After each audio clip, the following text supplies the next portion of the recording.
4 ជំហានដើម្បីឲ្យយើងក្លាយទៅជាមនុស្សមានឥទ្ធិពលយើងដឹងហើយថានៅក្នុងការដឹកនាំយើងត្រូវការឥទ្ធិពលលោក John C. Maxwell គាត់និយាយថា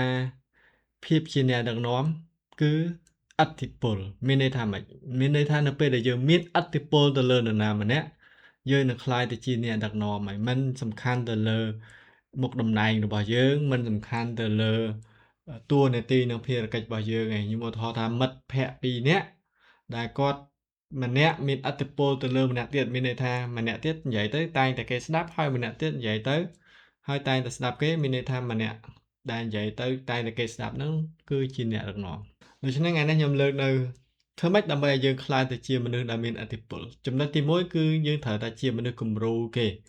យើងអត់អាចក្លាយទៅជាអ្នកដឹកនាំដែលមានឥទ្ធិពលដោយយើងមិនមែនជាមនុស្សគំរូគេខ្ញុំឧទាហរណ៍ថាប្រសិនបើយើងមកធ្វើការមុនគេបើយើងធ្វើអ្វីមួយគឺតែងតែនាំមុខគេជានិច្ចរៀនសូត្រខ្លាំងជាងគេឬក៏ធ្វើអីក៏ដោយគឺត្រូវតែជាមនុស្សគំរូគេប្រសិនបើយើងអត់គំរូគេទេគេអត់ស្ដាប់យើងទេយើងអត់អាចស្រាប់តែយើងអត់ធ្វើផងហើយប្រាប់ឲ្យគេធ្វើបើយើងចង់ឲ្យមិត្តភ័ក្តិរបស់យើងឲ្យក្រុមការងាររបស់យើងឲ្យក្រុមគ្រួសាររបស់យើងក្លាយទៅជាអ្នកដែលអានសៀវភៅលុះត្រាតែយើងហ្នឹងជាមនុស្សអានសៀវភៅមុនគេអាហ្នឹងហើយគឺធ្វើឲ្យយើងមានឥទ្ធិពលហើយចំណុចទី1គឺអ្នកដឹកនាំត្រូវតែជាមនុស្សដែលមានឥទ្ធិពលហើយដើម្បីឲ្យក្លាយទៅជាមនុស្សមានឥទ្ធិពលទី1ត្រូវតែជាមនុស្សគំរូគេចំណុចទី1ចំណុចទី2គឺជាមនុស្សចេះលើកទឹកចិត្តគេ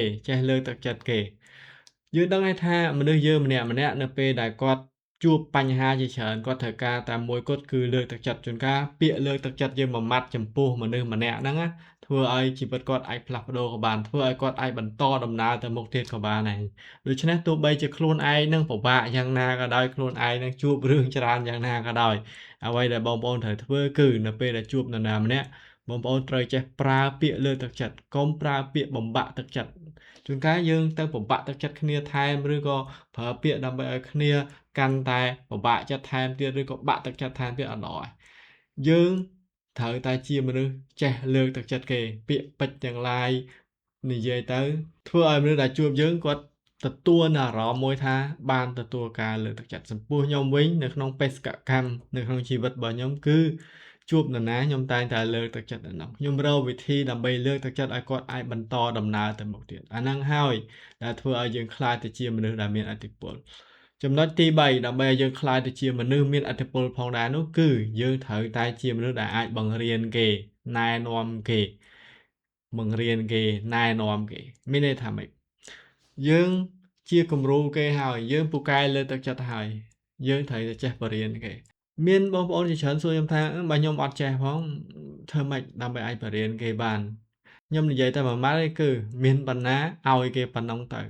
យើងចេះប៉ុណ្ណាបង្រៀនគេប៉ុណ្ណឹងទៅនៅពេលដែលយើងព្យាយាមបង្រៀនលើសពីអ្វីដែលយើងចេះទៀតអាហ្នឹងវាក្លាយទៅជាសម្ពាធសម្រាប់យើងវិញ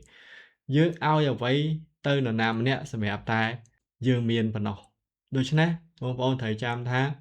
មានប៉ុណ្ណាបរៀនប៉ុណ្ណឹងចេះប៉ុណ្ណាបរៀនប៉ុណ្ណឹងយើងធ្លាប់ធ្វើអ្វីមួយល្អប្រសើរចែកម្លែកប៉ុណ្ណឹងទៅអាហ្នឹងជារឿងសាមញ្ញបំផុតដូចខ្ញុំអញ្ចឹងខ្ញុំចេះប៉ុណ្ណាខ្ញុំបរៀនប៉ុណ្ណឹងខ្ញុំចេះប៉ុណ្ណាខ្ញុំនិយាយប៉ុណ្ណឹងខ្ញុំអត់មានអីចេះច្រើនជាងហ្នឹងឯងអាហ្នឹងហើយជាវិធីមួយដែលយើងអាចជួយទៅដល់មនុស្សជុំវិញខ្លួនបានអញ្ចឹងចំណុចទី3គឺបង្រៀនគេជាគំរូគេ